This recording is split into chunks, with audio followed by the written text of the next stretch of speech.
Bien, buenas tardes y muchas gracias por venir al Centro de la Comunicación en la primera tarde de calor que tenemos, que parece que vamos a tener muchas más. Bueno, les agradezco que estén con nosotros porque hoy vamos a hablar de algo importante, importante para nosotros, importante para el conferenciante y, por supuesto, importante para todos los españoles, porque vamos a hablar de José Isidoro Morales, el padre de la libertad de expresión en España. Entonces, cuando se aprobó el informe que dio lugar a que en la PEPA, en la Constitución de 1812, se incluyeron artículos estableciendo la libertad de imprenta, se llamaba entonces, como un derecho constitucional, nosotros pues no pensábamos que iba a ocurrir esto y que sobre todo un ilustrado como José Isidoro Morales, Manuel José de Lara, gracias a él podemos hoy conocerlo, gracias a él podemos reivindicar el nombre de José Isidoro Morales y gracias a él su obra también está a nuestra disposición, con un magnífico libro que le publicó el Centro de Estudios Andaluces, que yo recomiendo encarecidamente. Estamos organizando un acto dentro de este Centro de la Comunicación, que es el único centro dedicado a la comunicación y al periodismo en España.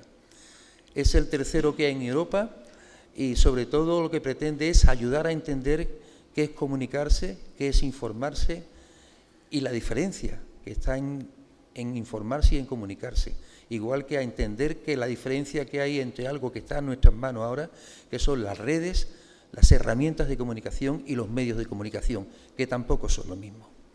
El debate que ahora está muy de moda de hablar de la libertad de expresión y de la forma de acceder a la comunicación, pues para los que somos periodistas y venimos hablando de este tema hace muchos años, no es nuevo.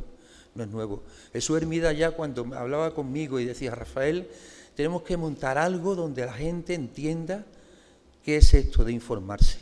Y empezamos a pensar en este proyecto y a trabajar en él.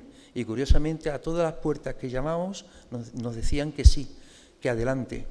Y lamentablemente, pues trabajando en ello, Jesús se nos fue sorpresivamente en 3 días y no pudo ver su sueño realizado. Un sueño porque trata de cumplir lo que él quería, que la gente se acercara a conocer la comunicación, porque ya os hablo del año 2009, 2008 aproximadamente, él ya intuía lo que está pasando hoy, que estamos muy comunicados pero muy poco informados. Nos hemos vuelto un poco, como decía un literato bromista, en masa para hacer churros. Y como decía García Márquez, pollos que nos paseamos crudos por el campo. Somos fácilmente manipulables. No tenemos mucho criterio, no tenemos mucho sentido de la necesidad de informarnos. Pasamos por encima de los contenidos y eso se está notando. Estamos notando en una sociedad que en este momento, cuando yo me encuentro aquí, alumno de los institutos de bachillerato, no sabe quién es Jesús Hermida, que puede ser lógico, pero no es lógico que tampoco sepan quién era Adolfo Suárez, ni Felipe González, ni quizás Napoleón Bonaparte, ni cuándo fue la Revolución Francesa. Entonces, algo, también lo decía Kennedy, algo está equivocado en este sistema. Y yo creo que es bueno que reflexionemos y nos paremos. Y no porque lo haya dicho un político ahora, sino porque esto ya llevamos tiempo diciéndolo. Y yo aprovecho todos los foros en los que tengo oportunidad para dar este pequeño toquecito. Estamos celebrando este acto hoy día 7, que está en torno a los actos del Día Mundial de la Libertad de Prensa. El Día Mundial de la Libertad de Prensa se celebra el día 3 de mayo. A nosotros, lamentablemente, nos coge muchos años en puente y entonces tenemos que hacer los actos antes o después del 3 de mayo, porque si no, la gente prefiere irse de puente a escucharnos a nosotros. Y entonces, por tanto, antes de iniciar la conferencia del profesor Manuel José de Lara, yo quisiera dar la palabra a Juan Antonio Hipólito, que es representante de la Junta Directiva de la Asociación de la Prensa, para que nos lea el manifiesto que, como digo, del Mundial de la Libertad de Prensa, la Federación de Asociaciones de Periodistas de España pues ha elaborado y ha difundido en estos días. Ayer se leyó en Madrid y hoy pues lo vamos a leer aquí. Así que cuando quieras, Juan Antonio.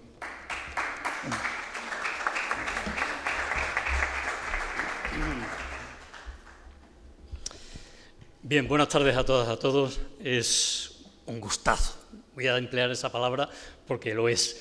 Venir al Centro de la Comunicación Jesús Hermida, a este templo de la comunicación, asistir a la conferencia que nos va a dar en breves momentos el profesor, deseando de escuchar las sabias palabras. Rafael, muchísimas gracias. Aquí debería estar la presidenta, Aurora Esmed, pero ha visitado esta mañana al oftalmólogo y ya saben ustedes, cada vez que se visita al oftalmólogo pues se dilatan las pupilas y después se lee más bien poco. Así que con permiso de la presidenta, nuestra secretaria también nos acompaña por ahí y en representación, como ha dicho Rafael Terán, de la Asociación de la Prensa de Huelva, voy a dar lectura a este manifiesto. Les pido paciencia, es un pelín largo, pero yo creo que es importante, sobre todo para lo que vamos a tratar hoy aquí. Este manifiesto se aprobó en la 83 Asamblea de la FAPE, celebrada en Talavera. La FAPE, saben ustedes que es la Federación de Asociaciones de Periodistas de España. En esa asamblea estuvo nuestro tesorero, Rafael López, al que le mandamos un abrazo cuando nos vea por televisión, por el canal de YouTube de la Asociación de la Prensa. Y en esa asamblea se aprobó este manifiesto que vamos a compartir con todos ustedes. Reunida en Talavera de la Reina con motivo de la celebración de la 83 Asamblea General, la FAPE ha reiterado su firme compromiso con la defensa del periodismo como pilar fundamental de la democracia y ha acordado hacer un llamamiento general para terminar con la crispación generada por la polarización política y la desinformación que emana de ella. La Asamblea aprobó la difusión, aprovechando el Día Mundial de la Libertad de Prensa, de este manifiesto, en el que se proclama lo siguiente. Demandamos a los grupos políticos que acaben con la crispación que reflejan en sus actuaciones y declaraciones y, asimismo, terminen con el ataque a la prensa y a los periodistas para callar las voces críticas. Advertimos del peligro que supone para la sociedad la divulgación de discursos de odio que fomentan estas actitudes y pedimos a los grupos y a las instituciones que hagan siempre información veraz desde sus gabinetes de comunicación y no difundan noticias falsas o manipuladas en función de sus intereses. Recordamos a los políticos y gobernantes que la tarea principal de los periodistas es preguntar, investigar, denunciar los comportamientos irregulares y que el pluralismo es una condición indispensable para el buen funcionamiento de las sociedades democráticas. Si la obligación de los periodistas es preguntar y repreguntar, la de los dirigentes y representantes públicos es la de someterse a las preguntas de los profesionales de los medios de comunicación. Denunciamos los ataques al libre ejercicio del periodismo con determinadas prácticas antidemocráticas, como los señalamientos, el acoso online, la exclusión de medios y periodistas de convocatorias, de comparecencias sin preguntas y los intentos de imponer preguntas. Pedimos a los profesionales del periodismo que cumplan los principios éticos y deontológicos que rigen nuestra profesión y que no difundan mentiras, bulos o cualquier información que no haya sido confirmada y contrastada. Pedimos a los profesionales del periodismo que ejerzan la función de control de los poderes y que eviten el contagio de la polarización política. Eso implica estar vigilantes, ser críticos con los que hacen los gobernantes y no colocarse en las trincheras de uno u otro lado, prescindiendo del principio de que el periodismo debe lealtad a los ciudadanos, a los que debemos informar. Pedimos a los profesionales del periodismo que tengan comportamientos públicos ejemplares y que no se conviertan en activistas al servicio de causas ajenas a la información. Hay que cumplir el derecho a la información veraz, lo contrario denigra y avergüenza a la profesión periodística. Pedimos a los profesionales del periodismo que se preocupen por asegurar la regeneración de los principios éticos y deontológicos, única vía para recuperar la confianza en los ciudadanos.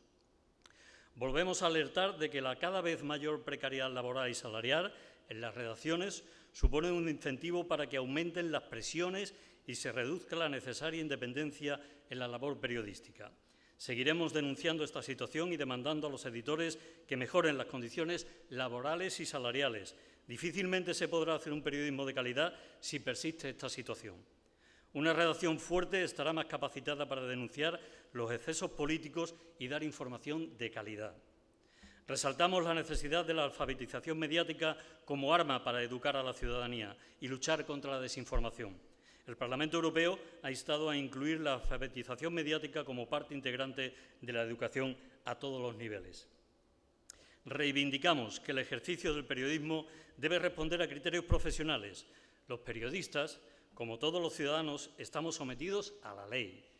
Cualquier vulneración de derechos que se restrinja en una información o cualquier exceso realizado en aras de la libertad de expresión pueden ser llevados a los tribunales. Del mismo modo, y porque creemos firmemente en la función del periodismo como servicio público, ponemos a disposición de las instituciones, las empresas y los ciudadanos la posibilidad de recurrir a la Comisión de Arbitraje, Quejas y Deontología del Periodismo ante cualquier comportamiento irregular de un profesional o de un medio de comunicación. Y terminamos. Si la prensa no encabeza la lucha contra la polarización y la desinformación, se facilitará la manipulación a la ciudadanía y los ataques a los periodistas. Si no hacemos de muro de contención, los bulos y las mentiras crecerán sin freno. Somos nosotros, desde los medios y desde los gabinetes de comunicación, los que tenemos que sostener los principios del buen periodismo, basados en la búsqueda de la verdad, el contraste de las informaciones, la verificación de las fuentes, la contextualización de la información y el respeto de los derechos de los ciudadanos. Por eso, instamos a los gobiernos, a los partidos y a la sociedad en general a que se unan a la FAPE en la firme defensa de la libertad de prensa como medio imprescindible para fortalecer la democracia. Sin periodismo no hay democracia. Estamos deseando escucharle, profesor. Muchas gracias.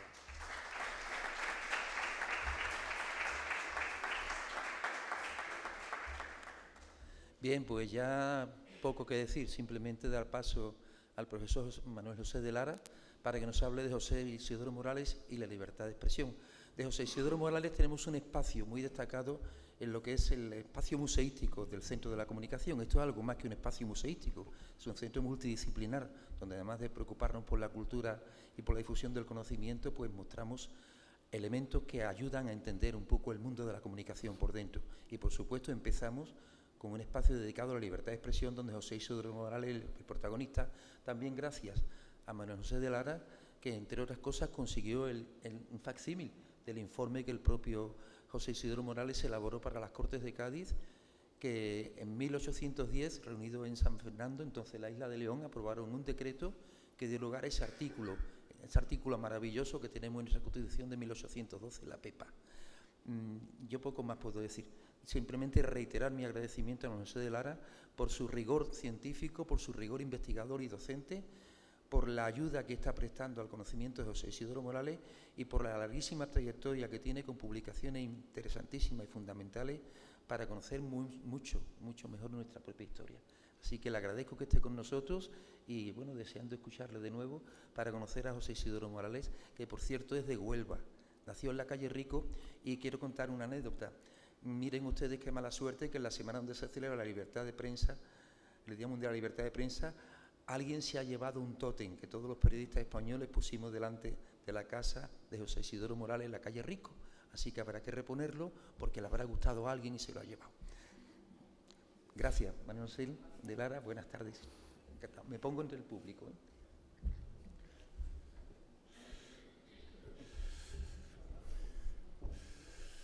Muchas gracias, Rafa. Buenas tardes. Es una alegría para mí estar aquí esta tarde en el Centro de la Comunicación Jesús Hermida y participar, poniendo un granito de arena pequeñito en esta conmemoración del Día Mundial de la Libertad de Prensa, en estos tiempos complejos en los que tan fácil es acceder hoy a la información y, sin embargo, tiempos en los que cada vez nos fiamos menos de la información. Es una paradoja, pero es uno de los grandes problemas de nuestro tiempo y, escuchando el comunicado de la FAPE, uno no tiene por menos que estar de acuerdo en esta característica esencial de nuestra sociedad, ¿no? Estamos llenos de datos, de informaciones por todos lados, pero a veces nos falta una brújula para orientarnos, para poder diferenciar no solo lo verdadero de lo falso, sino también lo importante de lo insustancial. Y yo creo que todo lo que se haga desde el mundo del periodismo para poner un poquito de orden en este desconcierto informativo en el que estamos, pues será bienvenido. Y es una alegría además estar aquí en el centro precisamente de la comunicación Jesús Hermida, un centro de investigación y un centro de difusión de la historia del periodismo y del presente del periodismo, un centro que es una reivindicación permanente y al que le deseo una larga vida, ¿no?, como tal centro de la comunicación Jesús Hermida, a pesar de tantas tentaciones como hay. Nos toca hoy hablar de José Isidoro Morales. No sé si es necesario hoy, en el año 2024, decir quién es José Isidoro Morales. Es probable que la ciudadanía de Huelva siga todavía sin tener un conocimiento demasiado cercano de la figura de alguien que yo me atrevería a decir que junto con Juan Ramón Jiménez forma parte del dúo cuya obra más trascendencia internacional tiene. Es decir, un onubense nacido, como bien había dicho Rafa, en la calle Ricos, en plural, no como está rotulado, de la ciudad, y que es pionero en tantas cosas y ha sido tan reivindicado fuera de nuestras fronteras, que a veces nos preguntamos por qué nosotros no lo tenemos asumido como una parte de nuestro patrimonio histórico y cultural. Vamos a hablar, por tanto, de José Isidoro Morales y vamos a acompañarlo a lo largo de su trayectoria vital hasta dar con el momento, en torno a 1809, en el que participó de una manera decisiva en la conformación de la libertad de prensa en España, o como se llamaba entonces, la libertad de imprenta, en aquel momento en que por primera vez en la historia de España pues se dio libertad de facto, pero también política, teórica, para poder imprimir, comunicar y difundir las ideas. Aquella fue una libertad efímera, solo duró unos cuantos años, pero bueno, tiene carácter pionero de tantas cosas como hizo José Isidoro Morales a lo largo de su vida. Por eso vamos a intentar, como digo, enmarcar la figura de José Isidoro Morales Rodríguez, aunque él no utilizaba su segundo apellido, y, como decía antes, acompañarlo a lo largo de una vida de 60 años, una vida difícil, una vida movida, mucho más de lo que él hubiera querido, y donde, bueno, pues hay una serie de características que quisiera resaltar junto a ustedes. Nos situamos aquí, conocen ustedes esta imagen, la primera imagen que tenemos de Huelva. Es una imagen un poquito tardía, ya aquí había muerto José Isidoro Morales, pero bueno, es una imagen que nos puede servir de presentación a una Huelva donde el 4 de abril de 1758 nació José Isidoro Morales. José por su abuelo, Isidoro por el santo del día, del 4 de abril, como solía suceder. Ahí nació José Isidoro Morales, en la calle de Ricos, en la casa de la izquierda, en el centro de la imagen, entre esta pareja de niños y aquel grupo también de niños, la casa que hay en medio es la casa natal de José Isidoro Morales. Ya no está. Ahora hay una casa que se construyó en 1929 por Pérez Carasa, con el número 14 de la calle de Ricos, pero esa fue la casa natal de José Isidoro Morales y tiene sentido que naciera en la calle de Ricos, puesto que su padre, Andrés de Morales, era rico. No fue siempre rico. José Isidoro Morales perteneció a una familia de larga tradición marítima. Era una familia que, hasta donde yo sé, se dedicaba a los negocios del mar, no desde un punto de vista acaudalado, puesto que la mayor parte de los miembros de la familia eran patrones de barco, hacían negocio por cuenta ajena, y así lo hacía Andrés de Morales, el padre de José Isidoro Morales, que ser un patrón de barco, pues se situó social y económicamente, sobre todo a través del matrimonio que hizo con la hija del comerciante para el que hacía negocios. Él tenía 39 años y se casó con su mujer, que tenía 15. Fue un amor a primera vista.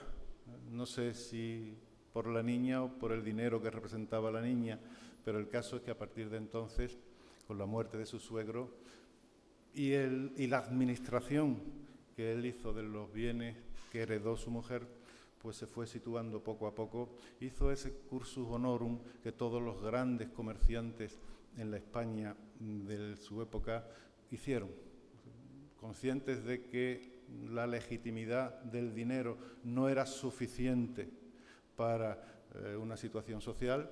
Compró tierras, las compró en Huelva, las compró en Palos, las compró en Cartaya, accedió al ayuntamiento, fue regidor del ayuntamiento de Huelva y el alcalde mayor de Palos, fue hermano mayor de la hermandad de Veracruz, que eso era también un escalón en la adquisición de la condición de buena familia y de buena sociedad, y terminó pues como un comerciante importante en la Huelva de mediados del siglo XVIII, una Huelva activa, una Huelva que con los negocios de Cádiz había florecido suficientemente, y como símbolo de ese triunfo social se compró una casa en la calle de Ricos que demostraba su nuevo estatus, y allí nació José Isidoro Morales. Este es un árbol genealógico, lo han podido ver, que está sacado de su expediente de limpieza de sangre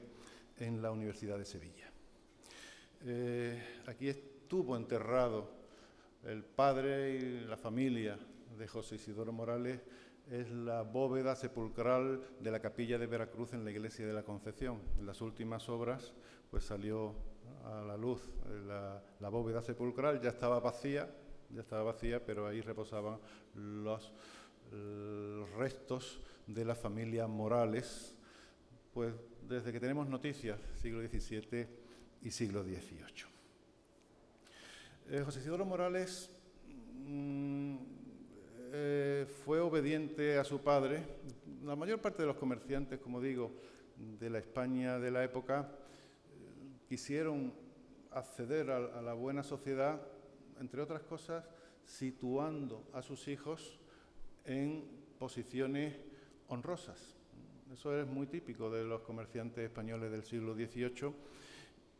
Andrés de Morales tenía un número importante de hijos, llegó a tener 7 hijos, y a los cuales, como en un damero o en un tablero de ajedrez, fue situando en los sitios donde él consideraba que estaba el prestigio social que a él le faltaba. Uno en la universidad, otro en el ejército, otro en la iglesia. A las hijas las casó con comerciantes o con funcionarios de la administración real. A José Isidoro Morales le tocó, en suerte, por voluntad de su padre, el seguir la carrera eclesiástica. Estudió en la Universidad de Sevilla, estudió filosofía, entonces se llamaba artes, no se llamaba filosofía, fue maestro en artes, que es lo que hoy denominaríamos doctor en filosofía, y siguió la carrera universitaria haciéndose doctor en teología, es decir, doble doctor en filosofía y después en teología, y haciendo una carrera eclesiástica que le llevó al acceder a la dignidad de presbítero, es decir, de sacerdote.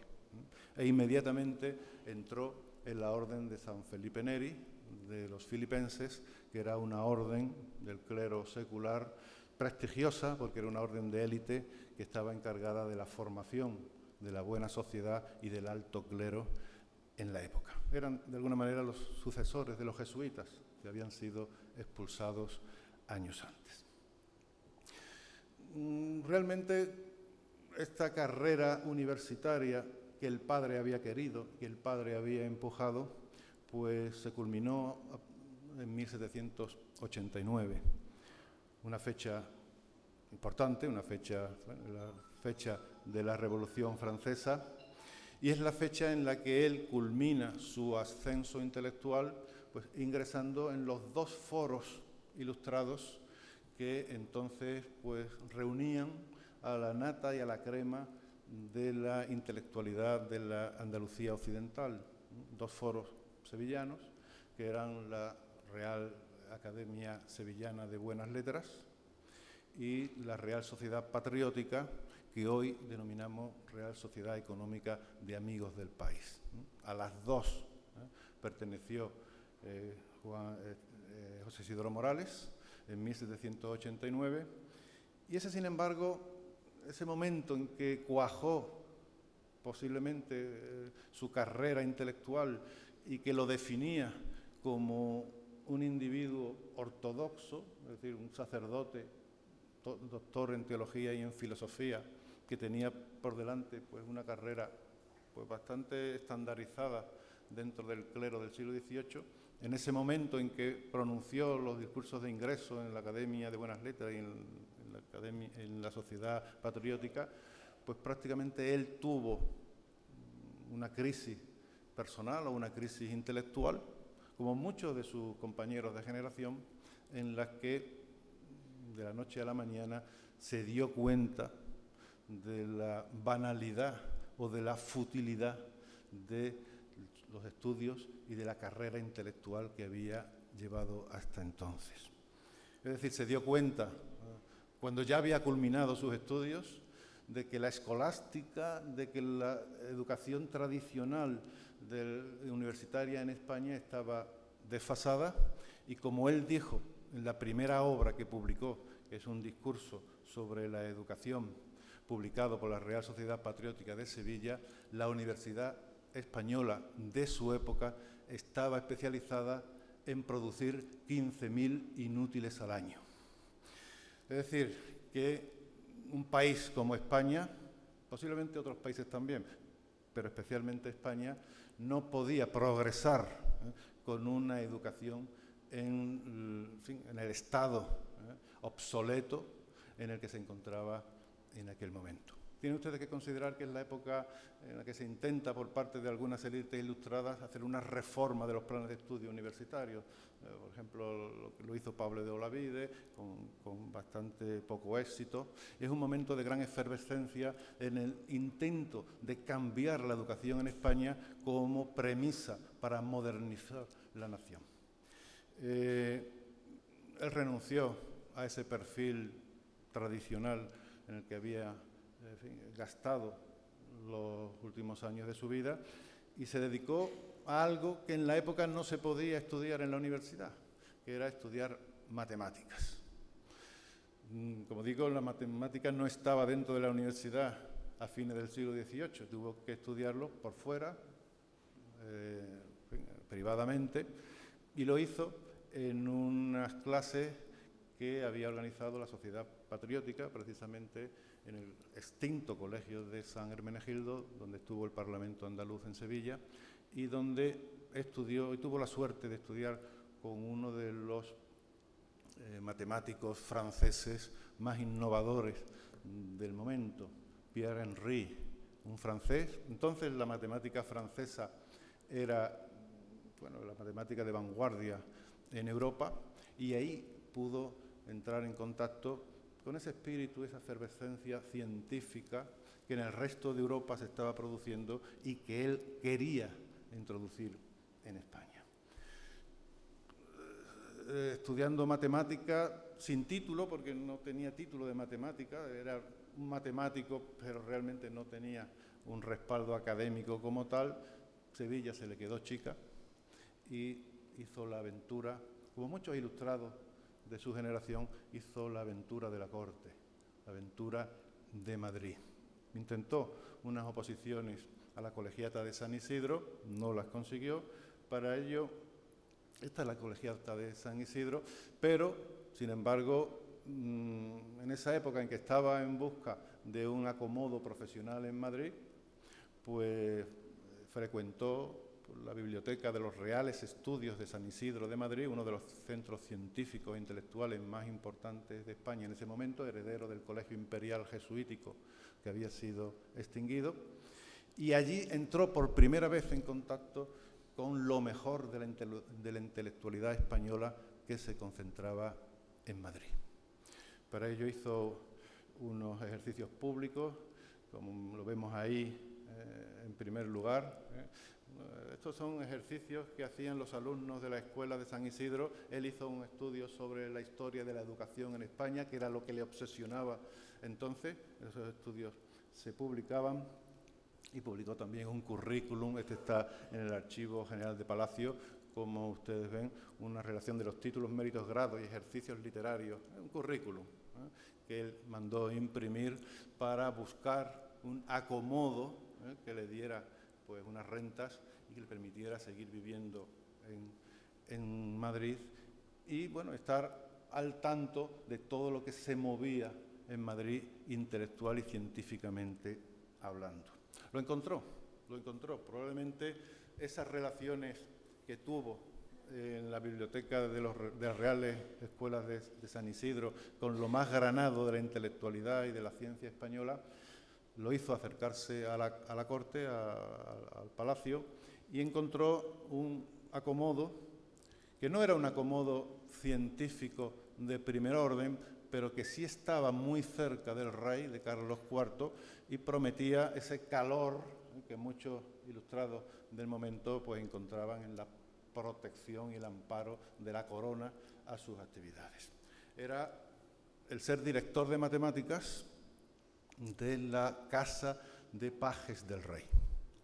La Casa de Pajes del Rey era la institución en la que se educaban aquellos niños y muchachos que de momento estaban en el servicio doméstico de palacio, es decir, estaban en palacio junto al rey, era el personal de la casa, pero no eran niños cualquiera, eran los hijos de las grandes familias españolas que después iban a seguir la carrera militar y iban a incorporarse a la oficialidad del ejército y de la armada y que de momento estaban junto al rey, como digo, estudiando como pajes de palacio.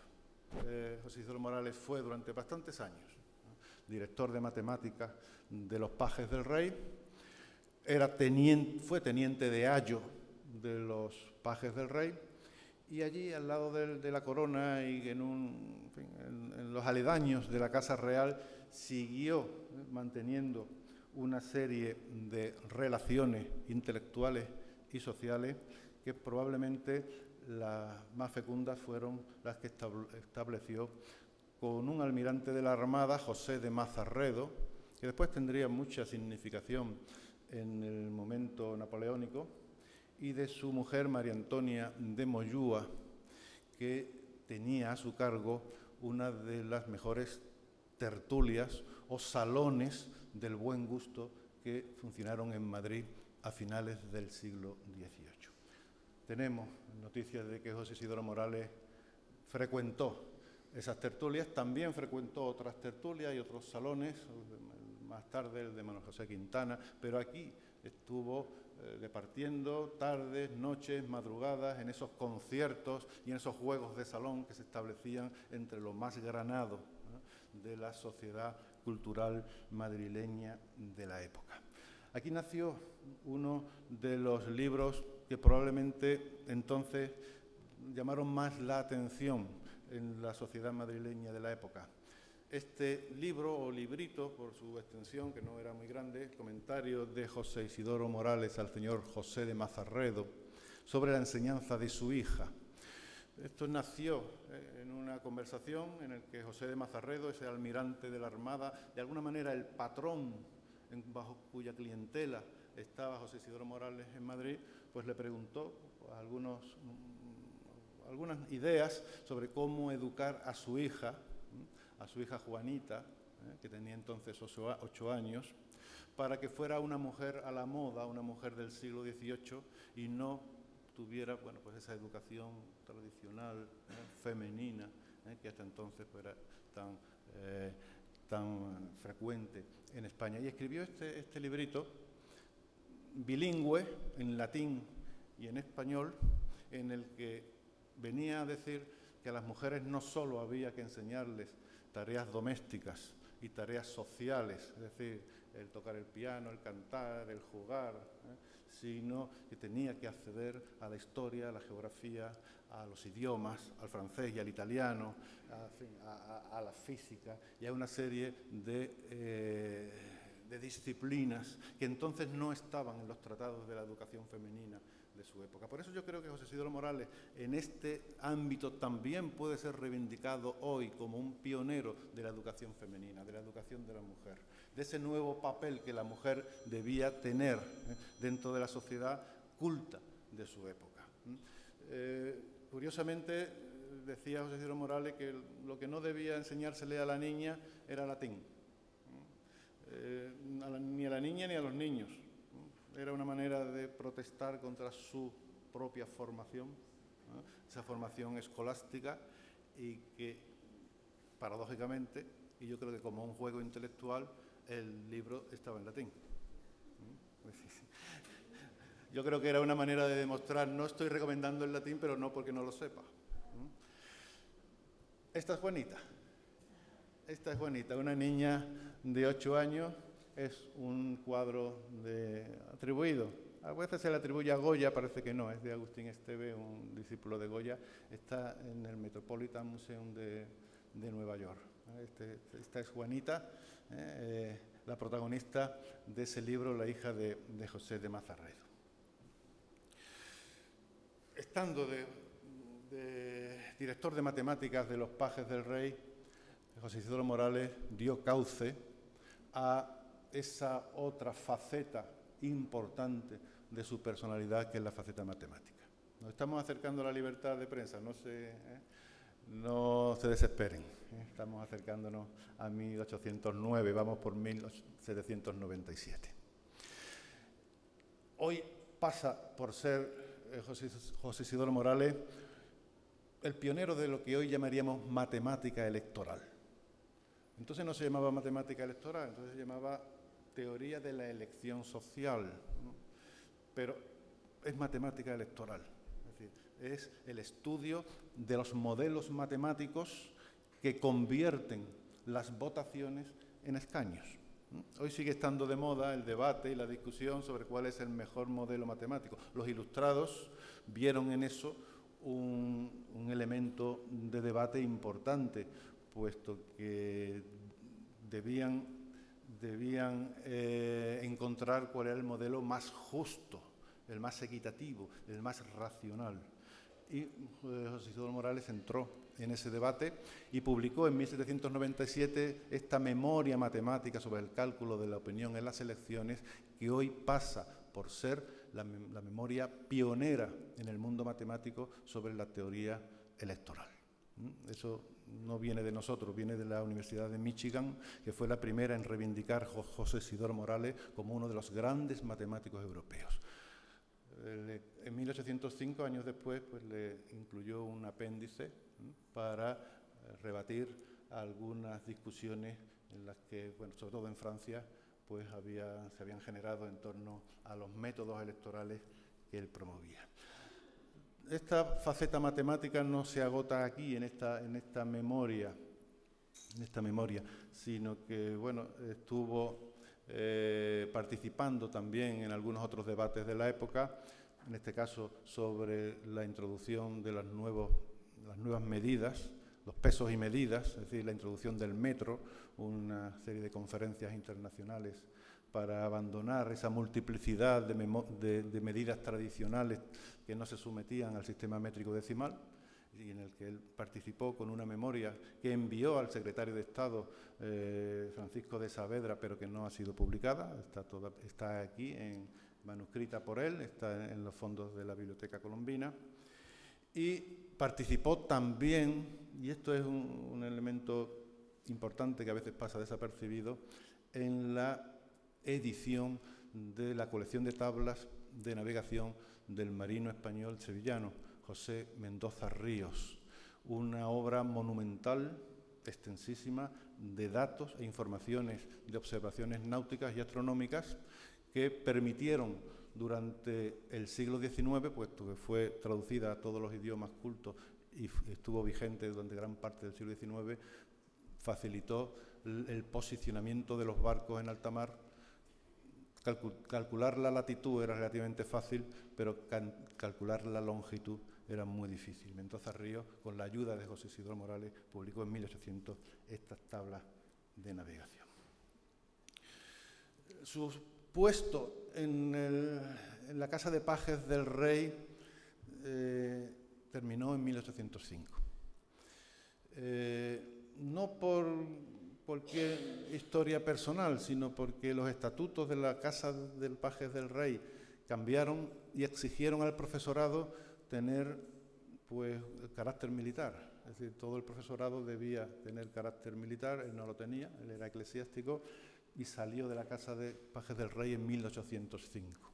A cambio, Carlos IV, en favor de sus servicios, pues le consiguió 2 puestos en Sevilla y volvió a Sevilla, de donde había partido para Madrid, un puesto que era el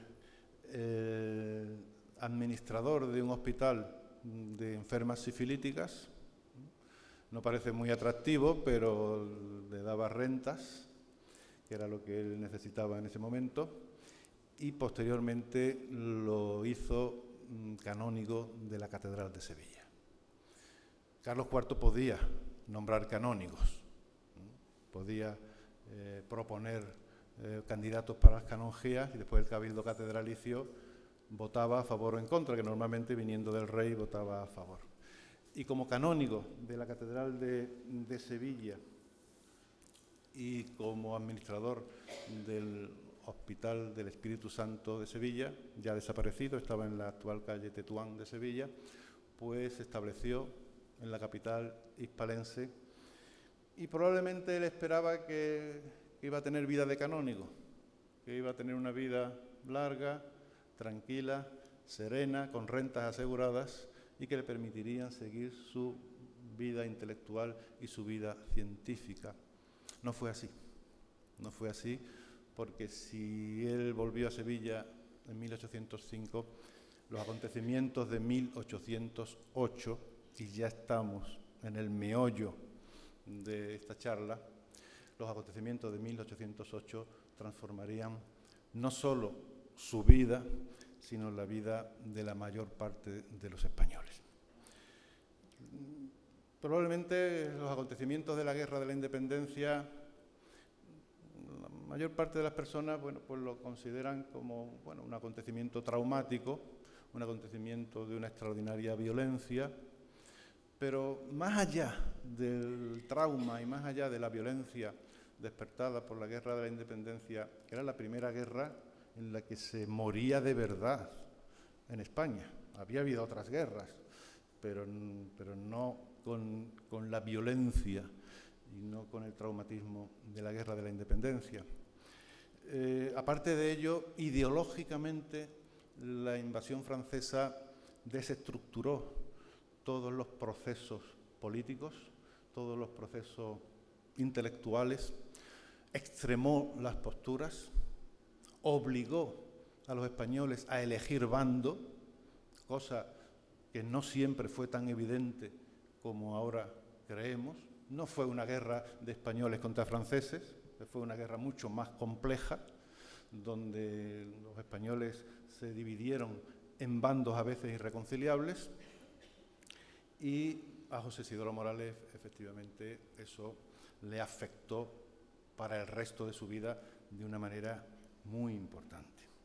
De hecho, en Sevilla comenzaron a fluir, a partir de 1808, políticos, intelectuales, que él había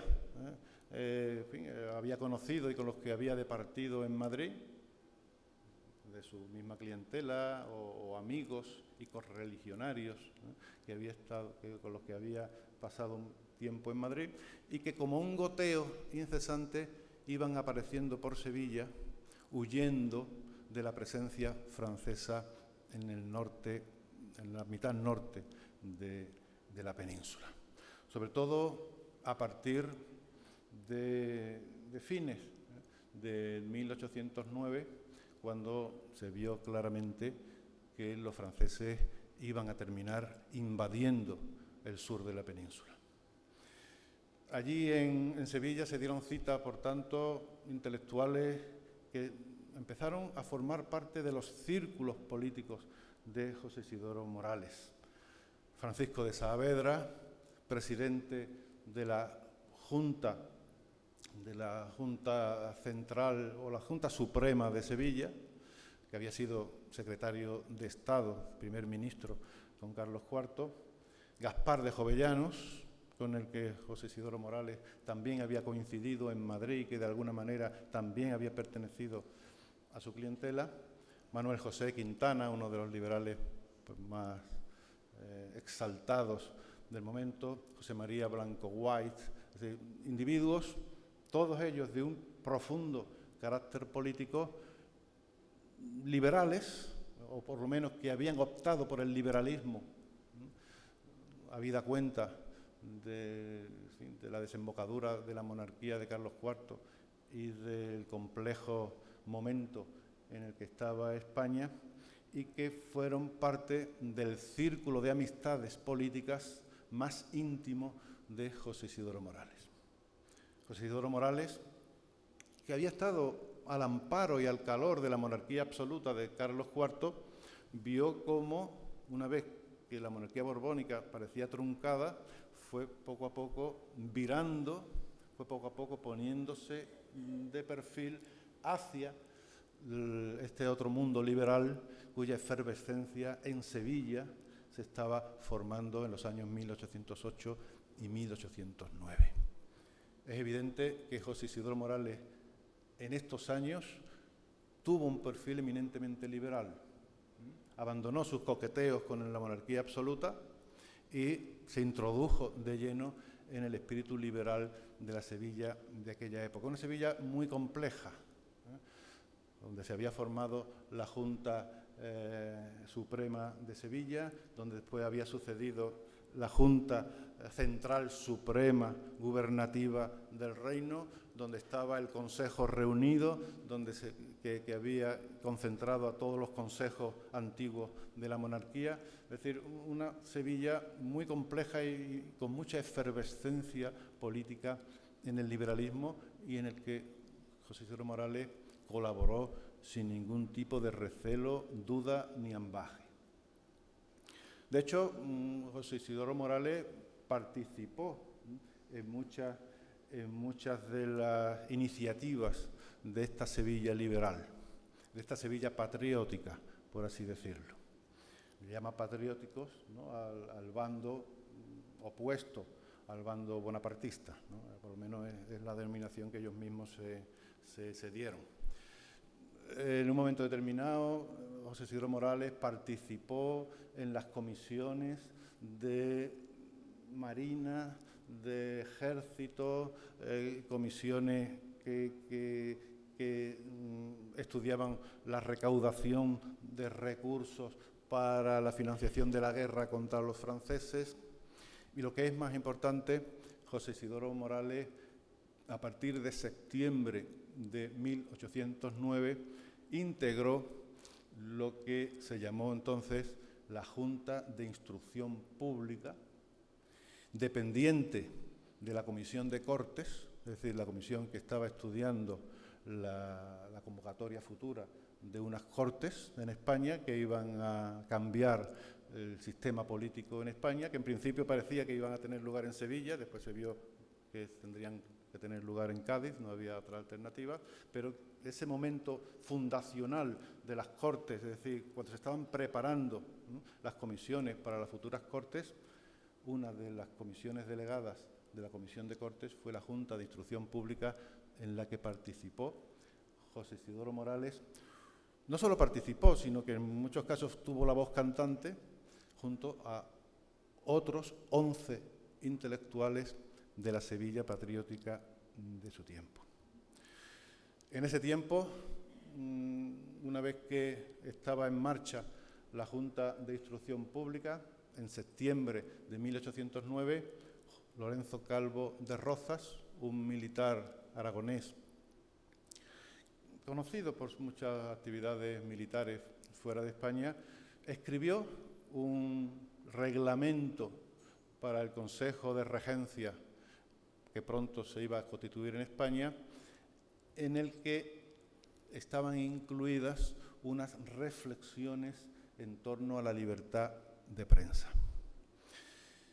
Si ustedes miran los manuales de historia de España, la libertad de prensa se le ha adjudicado hasta aquí a dos personajes.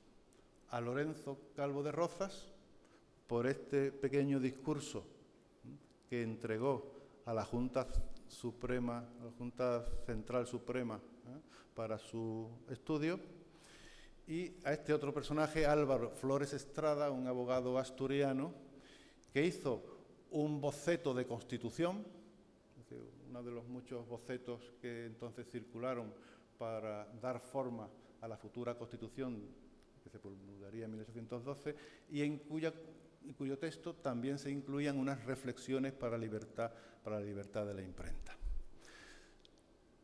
Insisto, en los manuales de historia de España, la libertad de prensa se le adjudica normalmente a Lorenzo Calvo de Rozas y a Álvaro Flores Estrada, por estos dos pequeños discursos que incorporaron a su reglamento y a su boceto de Constitución. Pero, siendo sensatos y teniendo perspectiva, no llegaron nunca estas dos reflexiones a nada. Es decir, fueron objeto de lectura, fueron objeto de estudio, pero no se derivó de ahí, como después vamos a ver, el decreto de libertad de prensa de 1810, que, como ahora voy a decir, pues reprodujo casi automecánicamente un texto de José Isidoro Morales escrito expresamente para ello. De momento, estos dos textos de Lorenzo Calvo de Rozas y de Álvaro Flores Estrada se incorporaron a los materiales de estudio de esa Junta de Instrucción Pública que en principio iba a estudiar un modelo de reforma de la educación en España, que era para lo que se había constituido, pero que al final el tema de debate que iba a asumir como propio iba a ser la reflexión en torno a si se daba o no se daba y cómo la libertad de prensa a España. Esa Junta de Instrucción Pública, formada por 12 intelectuales en España, estaba presidida por Gaspar de Jovellanos, por Gaspar Melchor de Jovellanos, que era su presidente. De hecho, la Junta de Instrucción Pública se reunía 2 veces por semana en la posada donde residía Jovellanos en Sevilla, y estaba, además de por Jovellanos, que la presidía, estaba formada por el propio José Isidoro Morales, que era, de alguna manera, la mano derecha de Jovellanos en esa comisión, en esa junta, por Alberto Lista, que ustedes conocerán como uno de los grandes poetas neoclásicos de España, y que además era matemático y uno de los compañeros de José Isidoro Morales, primero en Sevilla y después en otras vicisitudes que mencionaremos. Estaba Cristóbal de Bencomo, obispo de las Canarias. Estaba Isidoro de Antillón, conocido publicista y director de periódicos. Estaba Mariano Gil de Bernabé.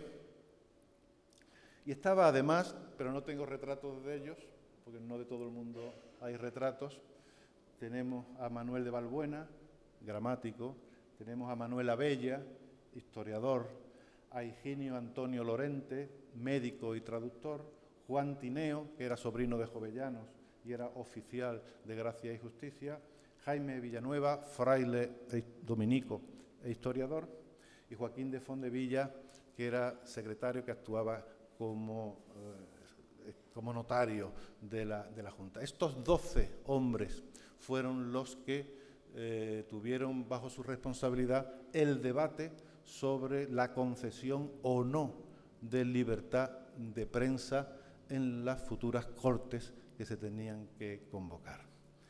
El debate fue complejo, se inició en diciembre de 1809,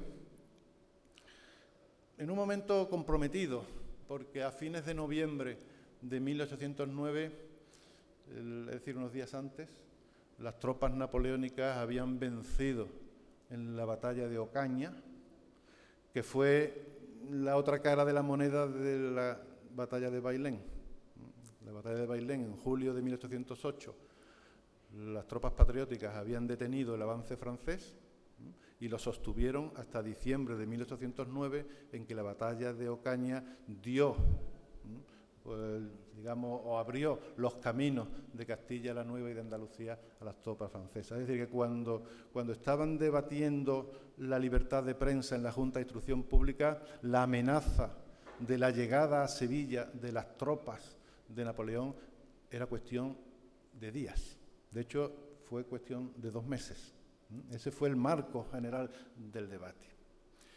El debate comenzó con un voto particular de Cristóbal Bencomo, el obispo, que se pronunció claramente en contra de la libertad de prensa como una de las cosas más dañinas que podían tener lugar en la España del momento.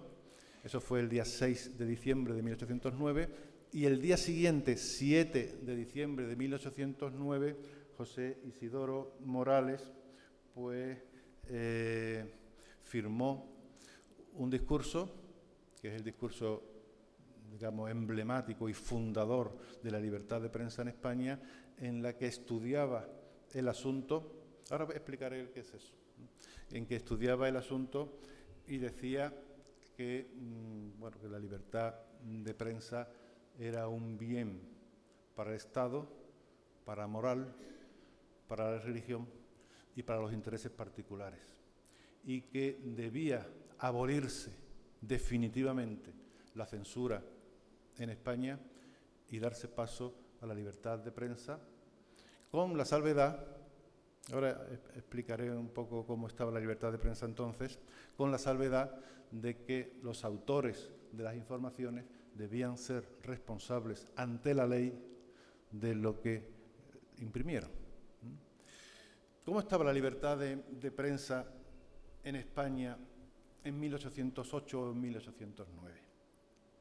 Desde el siglo XVI, es decir, desde que se vio que la imprenta pues no solo era una invención de enorme importancia para la difusión de los conocimientos, sino que también podía ser un peligro para la política y para la religión, desde el siglo XVI en España hubo censura. Y lo siguió habiendo durante los siglos XVII, XVIII y principios del XIX. Una censura doble. Previa, es decir, todos los escritos que salieran de la imprenta tenían que tener licencia y haber sido censurados por el Consejo de Castilla. El Consejo de Castilla es una de las instituciones de los consejos de la monarquía española, que no solo tenía atribuciones sobre Castilla, tuvo después atribuciones sobre el resto de los territorios peninsulares. Creo que le he dado a algún sitio, ¿no? Ahí está. Es decir, un control previo, una licencia previa por parte del Consejo de Castilla, que a veces lo daba a una institución que dependía de ella, que era el Juzgado de Imprentas. El Consejo de Castilla tenía una secretaría de despacho y tenía un juzgado de imprentas al cargo del cual estaba un juez de imprentas, que era el último responsable de las licencias que se daban de impresión. A veces en la historia de España el Consejo de Castilla retuvo toda la responsabilidad en la censura de los impresos y otras veces lo dio al juzgado de imprenta, que actuó de manera prácticamente autónoma. Unas veces esta censura previa fue más laxa, es decir, de facto pues no intervenía tanto, y otras veces fue muy vigilante y muy rigurosa, especialmente después de los acontecimientos de de la Revolución Francesa. A partir de 1789, la monarquía de Carlos IV da un paso atrás y pone a funcionar a pleno rendimiento al Consejo de Castilla y a la Inquisición, por motivos obvios, y por el miedo a la contaminación revolucionaria. Y todavía en 1808 en España había censura. Además, en España la situación era compleja. En primer lugar, porque había dos Españas. Estaba la España ocupada por las tropas francesas y estaba la España libre, por así decirlo, en manos de la Junta Suprema Central, o Central Suprema, y en los dos sitios había censura, tanto en la España napoleónica como en la España libre. En la España napoleónica, el Estatuto de Bayona había reconocido la libertad de prensa. De hecho, libertad de prensa había en Gran Bretaña, había en los Países Bajos y lo había en Francia a partir de la Declaración de los Derechos del Ciudadano de 1789. Y además, si vemos a los teóricos del liberalismo de fines del XVII y del siglo XVIII, si leemos, por ejemplo, a John Locke, a los tratados de gobierno civil de 1690, veremos que la libertad de comunicación, la libertad de expresión y la libertad de imprimir, de alguna manera formaban parte del derecho natural, no del derecho adquirido, no del derecho histórico, sino del derecho natural. Formaban parte del derecho a la libertad, que para John Locke era uno de los tres derechos fundamentales del ser humano. El derecho a la vida, el derecho a la libertad y el derecho a la propiedad. Eso decía John Locke. La libertad de prensa formaba parte de un derecho natural, es decir, inalienable del ser humano. No todos los ilustrados estuvieron de acuerdo con esto. A veces, para los ilustrados, la libertad de prensa no era un derecho natural, sino un derecho político, un derecho histórico adquirido. Nos da lo mismo. Pero, bueno, realmente en Francia, en Inglaterra, o Gran Bretaña entonces, o en Holanda había libertad de prensa. En España no. En España no lo había. El Estatuto de Bayona, como digo, admitía la libertad de prensa, pero decía que la libertad de prensa sería efectiva una vez que se desarrollase por completo el texto estatutario. Y además, después de desarrollarse por completo, había un periodo de 2 años de carencia para formular estrictamente la ley de prensa, con lo cual ni la hubo ni parecía entonces fácil que la fuera a haber. En la España patriótica tampoco. El Consejo de Castilla siguió teniendo atribuciones censoras. Cuando terminó su actuación el Consejo de Castilla, el Consejo que le sucedió, el Consejo Reunido, insistió en que tenía que seguir habiendo censura. Era un momento también complicado, porque en la época de la Guerra de la Independencia, de facto había libertad de prensa y pulularon los periódicos, los opúsculos difamatorios y de todo tipo, de una manera, en fin, como ya nos podemos imaginar. Y la Junta Central y el Consejo Reunido apenas daban abasto para ordenar este tipo de cosas. También es verdad que no todos los ilustrados estaban a favor de la libertad de prensa. Teóricamente sí, es decir, como un ideal intelectual sí, pero a veces muchos ilustrados dudaban el cómo, el cuándo y los límites de la libertad de prensa. ¿Qué debía estar dentro de la libertad de prensa? Todo, la religión también. Eso era una duda muy ilustrada. Había otros ilustrados, entre los cuales encontraba Jovellanos, que pensaba que, bueno, que hasta que no hubiera una constitución no se debía dar la libertad de prensa. Y otros decían que, bueno, pero primero había un problema que había que resolver, más importante que la libertad de prensa, que era la instrucción pública. Un país, como los ilustrados pensaban, tan ignorante como España, no podía tener libertad de prensa porque no iban a poder asimilarla y expresarla de una manera adecuada. Primero había que hacer de España un país culto y después daríamos la libertad de prensa. Era cuestión de tiempos. Y había quien decía que, bueno, que la libertad de prensa no tiene que haber una censura, no por cuestiones morales, no por cuestiones políticas, sino por cuestiones de buen gusto. Es decir, había que vigilar un poco esa multiplicación de escritos, que muchos de los cuales atentaban contra el buen gusto y las normas de la racionalidad, de la estética y de la inteligencia humana. Y había que poner un poquito de orden en eso. Y por tanto, algunos ilustrados no eran del todo partidarios de la libertad de prensa. Es decir, era muy complejo.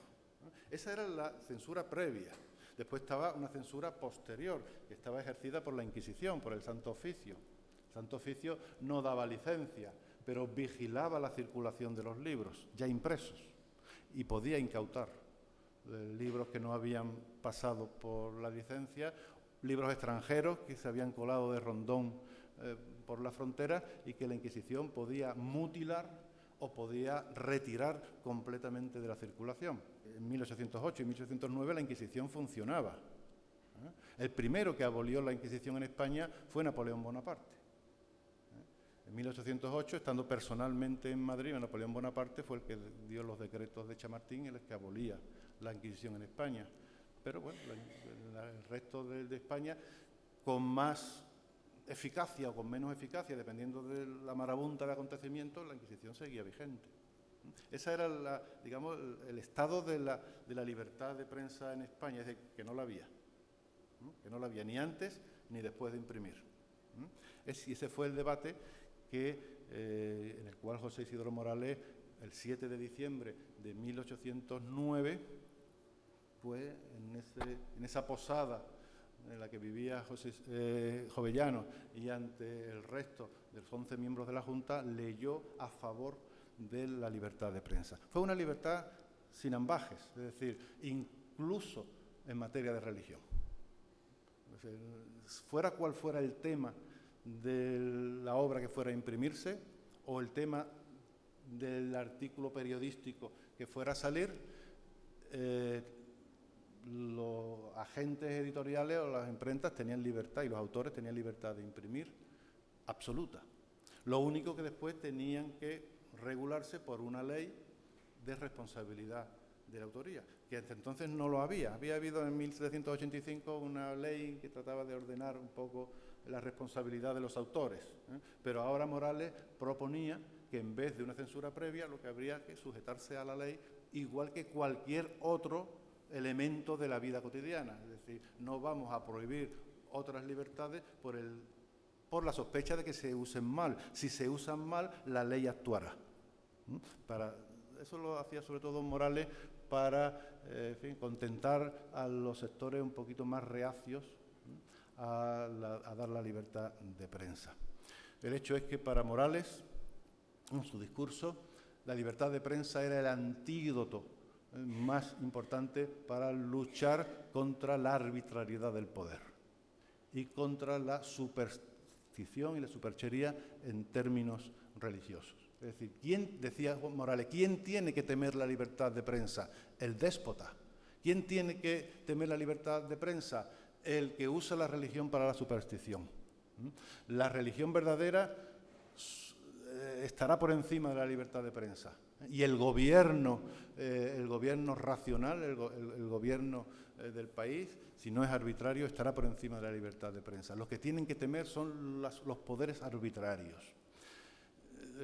El tema no terminó ahí, sino que el día 10 siguieron algunas opiniones más de la Junta de Instrucción Pública, de Villanueva, de otros, pero al final, en la votación de la Junta, salió vencedor el discurso de Morales. Lo dice Jovellano en sus discursos y lo dice Blanco Guay en sus periódicos. Es decir, de todos los discursos y de todas las opiniones que se votaron, la memoria de Morales fue la que se eligió por mayoría como propia de la Junta de Instrucción Pública. Y así se elevó a la Comisión de Cortes. Y así se publicó el 15 de diciembre de 1809, en esta obra, que yo creo que es la obra fundacional de la libertad de prensa en España. Es decir, frente a Lorenzo Calvo de Roza y Agustín y Álvaro Flores Estrada, cuyas memorias no condujeron o no desembocaron en nada, la memoria de José Isidoro Morales, que ahí vemos que firma con sus iniciales, porque realmente es un discurso colectivo o colegiado de la Junta de Instrucción Pública, pues es la obra, como digo, fundacional de la libertad de prensa en España. Fue recibida por muchos periódicos españoles y americanos que dieron cuenta de la aparición de esta obra, es decir, que la voz de Morales cruzó el Atlántico. Hay, por ejemplo, periódicos de México que saludaron la aparición de la obra de Morales como una obra pionera en esta discusión que tuvieron en la Junta de Instrucción Pública. Pero Morales no sería probablemente pionero del todo en la libertad de prensa en España si ese discurso no se acompañara de este otro texto, es decir, del proyecto de ley sobre la libertad de imprenta, de la mano de Morales. Es decir, Morales no hizo solo un discurso donde solicitaba la libertad de prensa, sino que se atrevió, yo creo que sin que nadie se lo pidiera, a hacer un proyecto de ley y a elevarlo a la Comisión de Cortes. Este proyecto de ley de 15 artículos, donde se establecía no solo la libertad, no solo la ley que después la iba a regular, sino todo el funcionamiento administrativo que iba a tener esta libertad de prensa, es el modelo por el cual después, el 10 de noviembre de 1810, las Cortes de Cádiz, por primera vez en España, aprobaron la libertad de prensa. Este es el decreto Libertad Política de la Imprenta, que reproduce con muy pocas variantes el proyecto de ley de José Isidoro Morales. Es lo que le da trascendencia a la obra intelectual de Morales. Y finalmente la Constitución Política de la Monarquía Española de 1812 la incluyó en el título 9, que está metido precisamente de la instrucción pública. Ese es el nombre del título 9 de la Constitución de Cádiz, donde se incluye el reconocimiento constitucional, no como un decreto, sino dentro de la Constitución, de la libertad de prensa. Pero los acontecimientos no terminaron aquí. Es decir, si los contemporáneos hubieran percibido o hubieran interpretado el estado de cosas de la Sevilla del momento, pues hubieran jurado probablemente que José Isidoro Morales iba a ser una de las voces más destacadas de esas cortes que al final se iban a abrir en Cádiz, porque de alguna manera estaba en el núcleo de las discusiones del liberalismo español, del bando patriótico. Pero el 1 de febrero de 1810 las tropas napoleónicas entraron en Sevilla. De hecho, leyendo la memoria de José Isidoro Morales, hay un silencio muy significativo. ¿A qué me refiero? Los historiadores no solo tenemos que...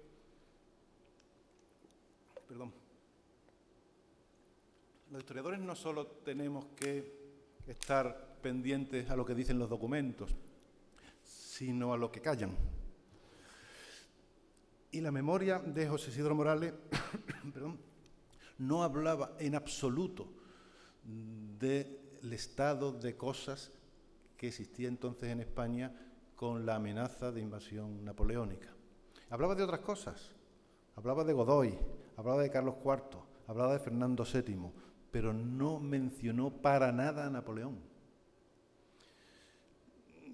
Claro, cuando uno lee eso, dice, es extraño este silencio. Claro, eso se explica por los acontecimientos posteriores. Cuando el 1 de febrero de 1810 las tropas napoleónicas entran en Sevilla y al mando de las tropas estaba el propio José Bonaparte, que se establece en el Alcázar de Sevilla, y su mariscal Soult se establece en el Palacio Arzobispal, pues ya la Junta Central Suprema había huido de Sevilla y se había refugiado en la isla de León, San Fernando. Después, por último, se refugiaría en Cádiz. Se fueron casi todos. Se fueron todos los amigos de Morales. Se fue Jovellanos, se fue Saavedra, huyó Blanco White. Morales se quedó. Fue la opción que tomó. Morales se quedó. No solo se quedó, se quedaron muchos otros. Pero muchos otros, en un momento tan complicado de guerra, en la que la vida misma corría peligro, muchos nadaron y guardaron la ropa. Es decir, estoy en Sevilla, estoy bajo el poder francés, pero trato de ser prudente, trato de hacer mutis por el foro, no me destaco en nada porque no sé cómo van a evolucionar los acontecimientos. En las guerras esto sucede prácticamente siempre. Morales no lo hizo. Morales se convirtió de la noche a la mañana en el intérprete del poder francés en Sevilla. Claro, fue un viraje de la noche a la mañana que los propios amigos de Morales vieron inexplicable. El que hasta entonces había participado en los foros patrióticos, en los foros liberales, el que había participado en la libertad de prensa, el que se estaba preparando para las cortes futuras, se queda en Francia, se queda en Sevilla, admite el poder francés y se convierte en el intérprete. Muchos dicen el amigo de Soult, probablemente no llegó a tanto, pero era el que predicaba en los cumpleaños de Napoleón y era el que fue a Cádiz a hablar con sus amigos, a pedir la rendición de Cádiz. No pudo ni desembarcar en Cádiz, lo recibieron a cañonazos. Y se quedó en Sevilla. Probablemente haya dos formas de explicárnoslo.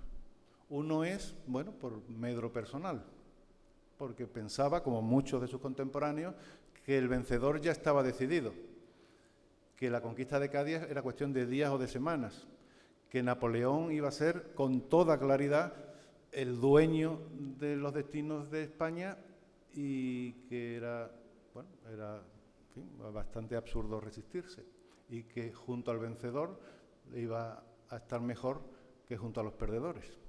Ustedes saben que muchas veces hay gente que sale siempre en auxilio del vencedor. Eso probablemente a Morales se le pasó por la cabeza. También es verdad, y no hay que ocultarlo, que los círculos liberales estaban bastante desacreditados entonces en España, estaban enfrancados en peleas intestinas entre exaltados, entre moderados, entre incluso realistas, que la huida a Cádiz para muchos fue vergonzosa, porque os dejaba Sevilla pues libre para ser conquistada sin resistencia por las tropas francesas. El hecho es que probablemente muchos ilustrados que ya estaban bastante defraudados de la monarquía borbónica, vieron en Napoleón una oportunidad para hacer las reformas políticas que probablemente no iban a poder hacer los liberales de Cádiz, porque no les iban a dejar, y que sin embargo Napoleón, un hombre progresista, un hombre reformador, era un déspota, sí, pero como tantos otros, y que podía conectar a España con un poder europeo, un poder continental que a España le pudiera beneficiar. Era una especie de vía intermedia entre los absolutistas y los liberales exaltados, apostar por un poder reformador, un poder sólido que iba a evitar el derramamiento de sangre en una futura revolución española. Y por una razón, por el medro personal o por el convencimiento de que era una tercera vía importante, pues José Isidro Morales se hizo lo que la historiografía llama un afrancesado. Y participó en todos los actos y en todas las manifestaciones del poder francés en España. Fue recondecorado con la Real Orden de España, una orden fundada por José Bonaparte para premiar a sus adeptos, que los patriotas llamaron la berenjena por su color. Parece que José Isidro Morales iba por la calle con su berenjena en el pecho. Y además, como decía antes, predicó en el cumpleaños de Napoleón, que precisamente coincidía con la procesión de la Virgen de los Reyes, el 15 de agosto, que esos años no salió en Sevilla. Y predicó desde este púlpito probablemente, y ese es el discurso, que no está firmado, pero es de él, que salió en francés y en español, en el cumpleaños de Napoleón de 1810. Y fue, además, ascendido en la catedral a la dignidad, que era, bueno, una dignidad honorífica de arcediano de Niebla. Probablemente a él, el ser arcediano de Niebla, pues le gustó. Y esa es la silla del arcedianato de Niebla en el coro de la Catedral de Sevilla, donde probablemente se sentaba José Isidoro Morales en los actos litúrgicos de la catedral. Es decir, que todo lo iba bien. Incluso José Bonaparte se había acordado de él para formar parte de una academia española que estaba formando con todos los afrancesados de más fuste de España. Estaba protegido, y lo mismo que había estado amparado por Carlos IV, ahora se sentía amparado por la monarquía de José Bonaparte. Claro, el problema es que las tropas napoleónicas perdieron. Eso no se lo esperaba nadie en 1810. Tuvo que venir Wellington, tuvieron que venir las tropas británicas para, bueno, pues empezar a expulsar a los españoles, a los franceses de España.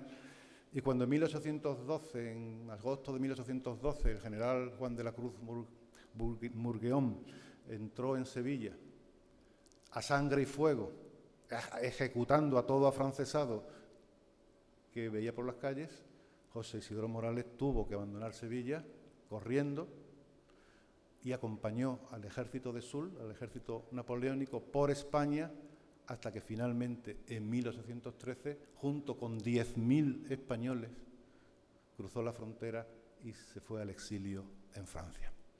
Un exilio de donde nunca volvería. Después de unas peripecias por el sur, por campos de concentración, o así se llamaban, campos de concentración en el sur de Francia, terminó establecido en París, en esta calle. Ya no está así, está la calle la Rue de Grandmont, cerca del barrio de la Ópera, donde se concentraban la mayor parte de los españoles afrancesados. En ese carro, en ese lugar donde había un carro ahí, me parece que es un carro, ¿no? O un barril, a la izquierda, ahí estaba la casa de José Isidoro Morales en París, donde murió. José Isidoro Morales en París, mientras Napoleón estuvo en el poder, recibió una pensión. Napoleón no se olvidó de los afrancesados, no se olvidó de los que habían ayudado en la administración del régimen josefino en España, y tuvo una pensión. Cuando Napoleón cayó, terminó la pensión, y José Isidoro Morales fue traidor en España y en Francia. En España para Fernando VII, en Francia para la monarquía de Luis XVIII. Y se quedó en la pobreza más absoluta. Dio clases particulares de matemáticas. Sabemos que comenzó otra vez a escribir sobre matemáticas, pero el 29 de octubre de 1818, en la absoluta pobreza, enfermo, pues murió a las 6 de la mañana en la casa de la calle de Grandmont, que como digo está aquí a la izquierda. Ya la manzana ya no existe. Ahora hay unos grandes almacenes, no existe, pero ahí murió José Isidoro Morales. Murió sin poderse pagar un entierro, murió sin poderse pagar una sepultura. Se la pagó un compañero de afrancesamiento, Gonzalo O'Farrill, que había sido ministro de la guerra con José Bonaparte y que estaba en París con él, fue uno de los grandes amigos de sus últimos días.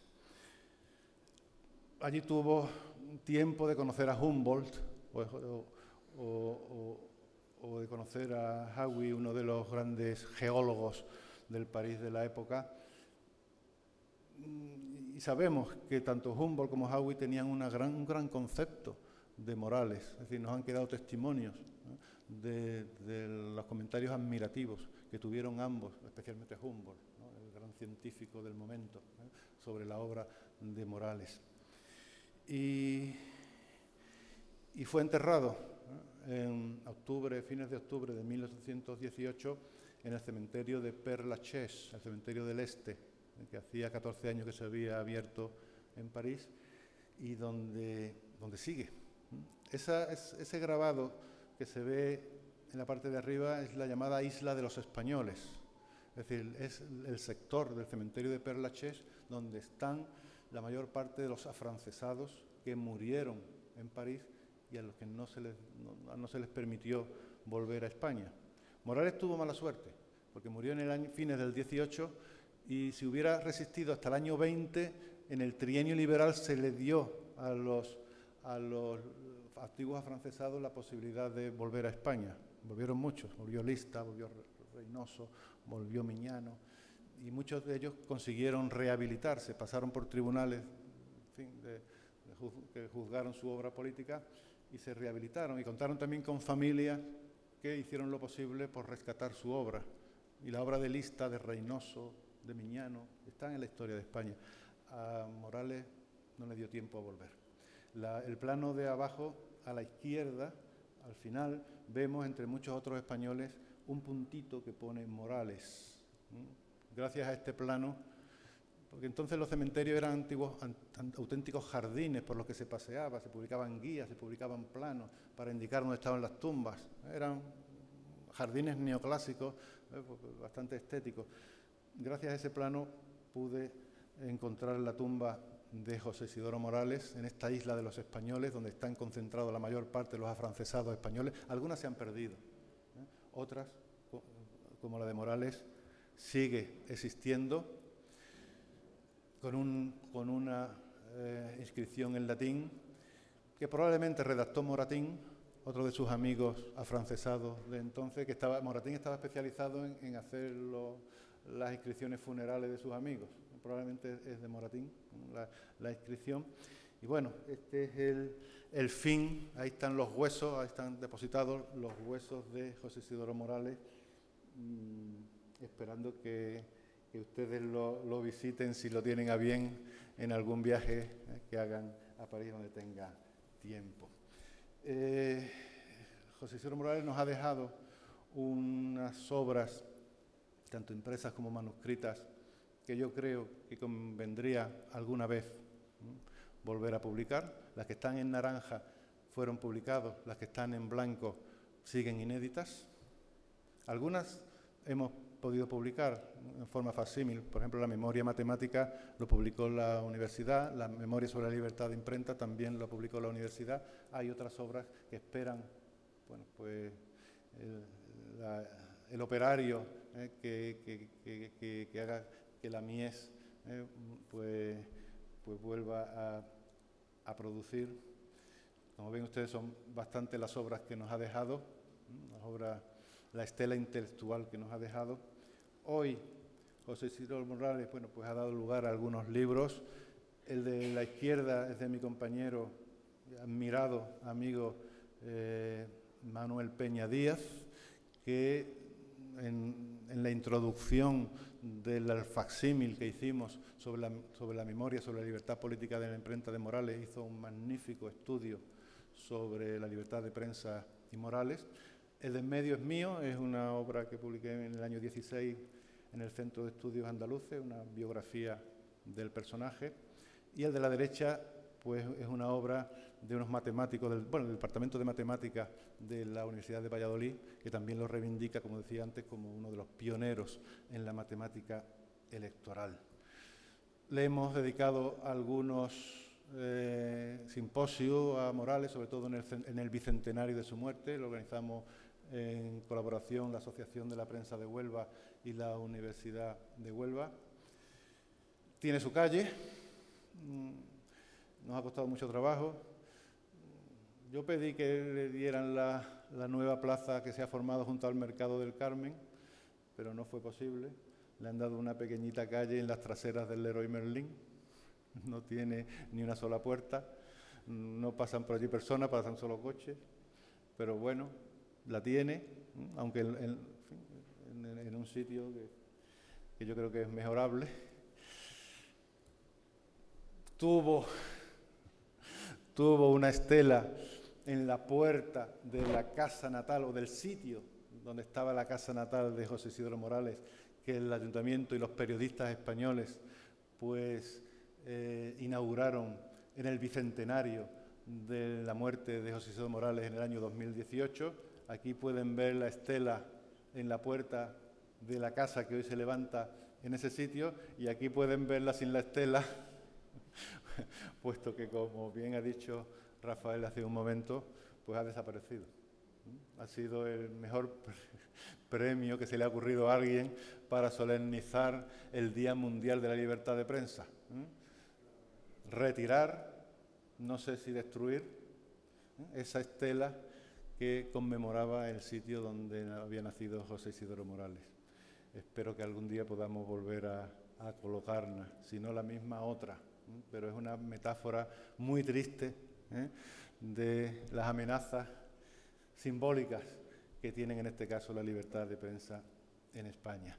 Tenemos en la Universidad de Huelva un edificio, un aulario, que se llena de alumnos todos los días y que se llama José Isidoro Morales.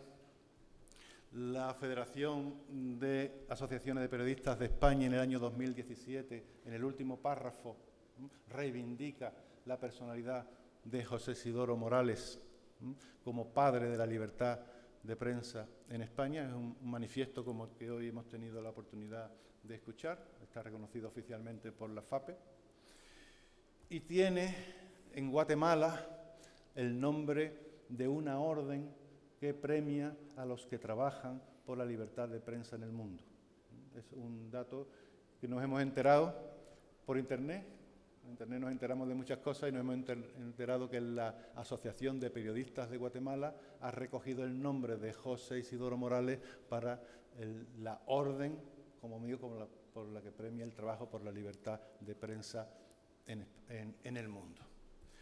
Termino con una frase de José Isidoro Morales que escribió en 1805 en una carta a otro ilustrado famoso, el historiador del arte Juan Agustín Ceán Bermúdez, y dice: las luces de un pueblo siempre se medirán por el progreso de su civilización, y de la civilización se nos quiere hacer retroceder. Esperamos que no sea así y que las luces del pueblo avancen, sobre todo asociadas a la libertad de prensa, porque, como se ha dicho hace unos minutos, sin libertad de prensa no hay democracia. Muchas gracias.